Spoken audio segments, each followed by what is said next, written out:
Welcome back. Donald Trump and a number of House Republicans have proposed a 20% tax on imports to finance a wall on our southern border and to push Americans to buy the stuff we make.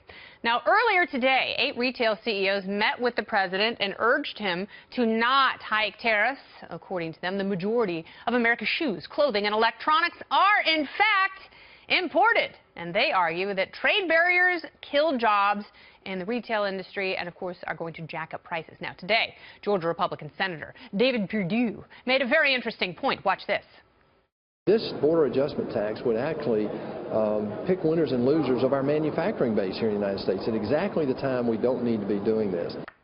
So would a border tax help our economy or kill free trade, thus killing the economy? Well, look who it is, the hombre negro. It's Nick Gillespie, editor-in-chief of Reason.com and Reason TV. Welcome back, Nick. Thanks for having me, Kennedy.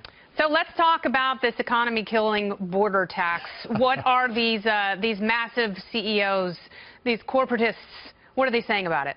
Yeah, well, you know, I think they have a pretty strong point. One is that any tax, ultimately, you can call it a corporate tax, but it's ultimately paid for by customers. So if you slap a 20% tariff or a 20% tax on imports, you know, customers are going to pay that. Corporations don't pay it. They increase their prices. People buy less stuff. It's not going to help the economy the way that the House Republicans think it is.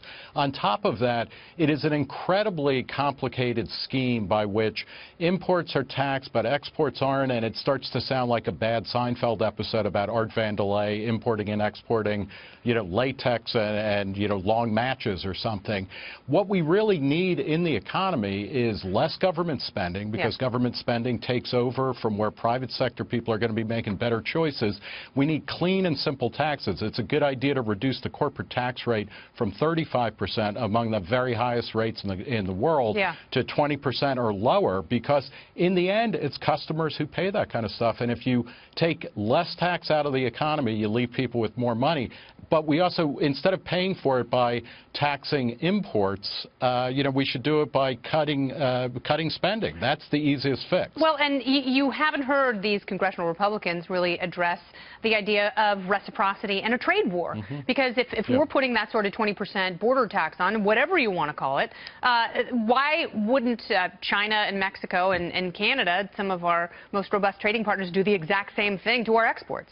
Yeah, and of course, there's every likelihood that they would. It also raises questions about NAFTA and a couple of World Trade Organization agreements about putting taxes on that. I mean, the great benefit of NAFTA, which, you know, President Trump ran against, Hillary Clinton ran against, even though her husband, Bill Clinton, helped seal the deal on that, it reduced virtually all cross-border goods and services going in and out of Mexico and Canada to zero.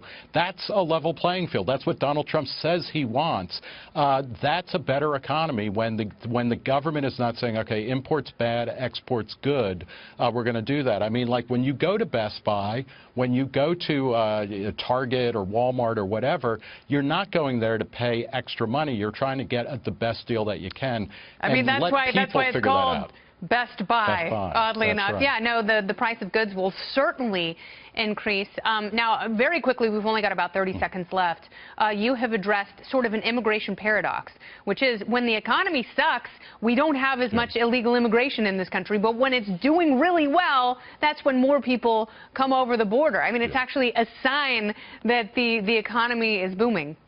Immigration is a lagging indicator of the economy. It means that when the economy heats up, immigrants, legal and illegal, start coming here.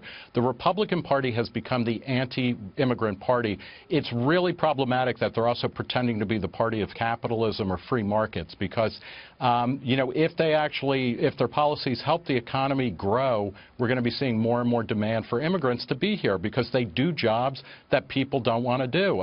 You know, we should be looking. America's biggest problems are when we have the least amount of immigrants, not when we have the most. Nick Gillespie, I'm so glad that your people came to this country and made it great.